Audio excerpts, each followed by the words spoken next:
کفن ایک ایسی کہانی ہے جس کو پڑھ کر اندازہ ہوتا ہے کہ پریم چند اپنے تخلیقی تجربے کو قاری تک اسی شدت سے منتقل کر سکتے ہیں۔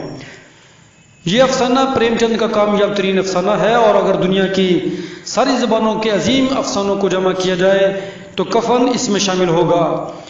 ڈاکٹر گوپی چند نورنگ کفن کو ایک دردناک افسانہ قرار دیتے ہیں جس میں انسان کو اس طرح پیش کیا گیا ہے کہ اس کی روح کو نچوڑ کر عام انسانی حس تک محروم کر دیا گیا ہے۔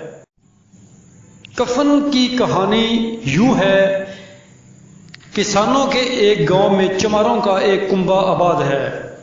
گیسو اور مادو باپ بیٹے اسی کنبے سے تعلق رکھتے ہیں جو بے انتہا نکمے اور کام چور ہیں۔ گیسو 60 برس کا کاہل الوجود اور مادو جوان ہے، مگر باپ کی دیکھا دیکھی کام چور اور نکما۔ مادو کی شادی بڑھیا سے ہوتی ہے جو ایک محنتی عورت ہے اور ان دونوں کا پیٹ پالتی ہے۔ وہی عورت جب درد ذہ میں مبتلا جھونپڑی میں تڑپ رہی ہوتی ہے تو یہ دونوں باہر بجھے ہوئے الاؤ کے سامنے بیٹھے بنے ہوئے آلوؤں سے پیٹ کی آگ بجھا رہے ہوتے ہیں۔ عورت کی چیخیں ان کے رونگٹے تو کھڑے کر دیتی ہیں، لیکن کوئی اندر نہیں جاتا کہ کوئی دوسرے کا آلو نہ کھا لے۔ آلو کھا کر پانی پی کر دونوں سو جاتے ہیں، اور صبح جب مدو اندر جا کر دیکھتا ہے تو اس کی بیوی مری پڑی ہوتی ہے۔ لاش کو دیکھ کر دونوں مصنوعی آہذاری کرتے ہیں، پھر کفن کے لیے دونوں 5 روپے اکٹھے کرتے ہیں اور کفن خریدنے جاتے ہیں۔ اتنی رقم پہلی بار ان کے ہاتھ آتی ہے تو دونوں اپنی بے ضمیری دکھاتے ہوئے رقم شراب پی کر اڑا دیتے ہیں۔ پھر دونوں نشے میں دھت اعلیٰ اصولوں اور اقدار اور مرنے والے کی خوبیاں بیان کرتے ہیں اور خوشحال لوگوں پر طنز کرتے ہوئے سماج کا تمسخر اڑاتے ہیں، اور آخر کار نشہ میں بدمست ہو کر وہیں ڈھیر ہو جاتے ہیں۔ کفن کی کہانی کو پریم چند نے 3 حصوں میں تقسیم کیا ہے۔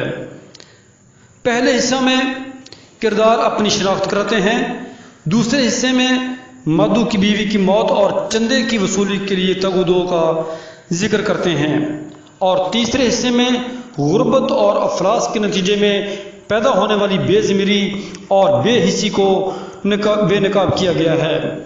کہانی بظاہر ختم ہو جاتی ہے، لیکن ہم اپنے آپ کو ایک ایسے سائے میں پاتے ہیں جہاں ان 2 کرداروں کو دیکھنے کے بعد ہمیں اپنی ضمیر کی آواز کے خلاف کچھ سنائی نہیں دیتا۔ کفن کا مرکزی خیال انسان کی بے ضمیری اور بے حسی ہے۔ مسلسل تنگ دستی اور فاقہ مستی کے سوائے اس کے اور کچھ نہیں ہوتا کہ آدمی جائز یا ناجائز کسی طریقے سے اپنی بھوک اور معاشی ضروریات سے نجات حاصل کرنا چاہتا ہے۔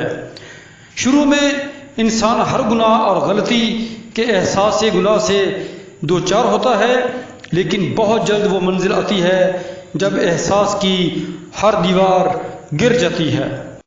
مادو اور گیسو کے ذریعے ہم اس سماج سے متاثر ہوتے ہیں جہاں ان جیسے لوگ اپنی مرحوم عادتوں کے ساتھ مطمئن ہیں۔ گیسو ایک دن کام کرتا ہے اور 3 دن آرام کرتا ہے۔ مادو جتنی دیر محنت کرتا ہے اتنی دیر چلم پینے میں ضائع کرتا ہے۔ قرض سے لدے ہونے کے باوجود ان کا اطمینان اور لوگوں کی گالیاں کھا کر خوشی سے شب و روز گزارنا ایک ایسی باتیں ہیں کہ ایسے معاشرے میں جہاں محنت کش سوا سیر گیہوں کی طرح کی خطر اپنی پوری نسل کو غلام بنا دیتا ہے، یا جہاں پنڈت کا بھوکے پیٹ کام کرتے کرتے چمار جان دے دیتا ہے، گیسو کی یہ بے نیازی اس کی سمجھداری پر مبنی معلوم ہوتی ہے۔ کرداروں کا ارتقاء 2 صورتوں میں ہمارے سامنے آتا ہے۔ ایک سطح تو وہ بے حسی ہے جب ہم ایک عورت کو درد سے تڑپتے اور اس کے قریب ترین عزیزوں کو نہایت آرام سے آلو کھاتے دیکھتے ہیں، اور کہانی کے اختتام پر دونوں شراب پیتے ہیں اور عورت کی موت کو مایا جال سے آزاد ہونے سے تعبیر کرتے ہیں۔ لیکن دوسری سطح وہ ہے جہاں وہ کمال ہوشیاری سے اپنے اعمال کی دلیل فراہم کرتے ہیں۔ باپ بیٹا دونوں بظاہر کفن کی خریداری کے غرض سے ایک دکان سے دوسری دکان تک جا رہے ہیں، لیکن دل کا ماجرا دونوں سمجھ رہے ہیں۔ لیکن گیسوں کو یہ اعتماد ہے کہ اگر ایک بار پیسے اڑا ہی دیے جائیں تب بھی دوسری تیسری بار کفن کے لیے پیسے فراہم کیے جا سکتے ہیں۔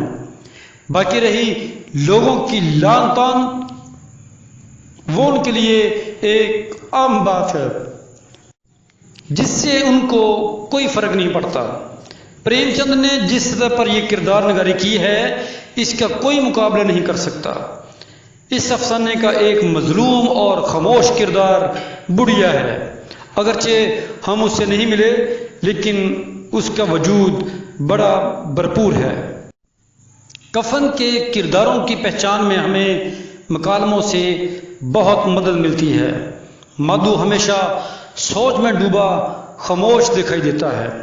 گفتگو کا آغاز گیسو کرتا ہے، لیکن کفن افسانے کے آخر میں جب دونوں گیسو مادو شراب خانے میں نشے سے دھت ہوتے ہیں، وہاں وہ سماجی حالات، نظام، اخلاقی اقدار پر تبصرہ کر رہے ہوتے ہیں۔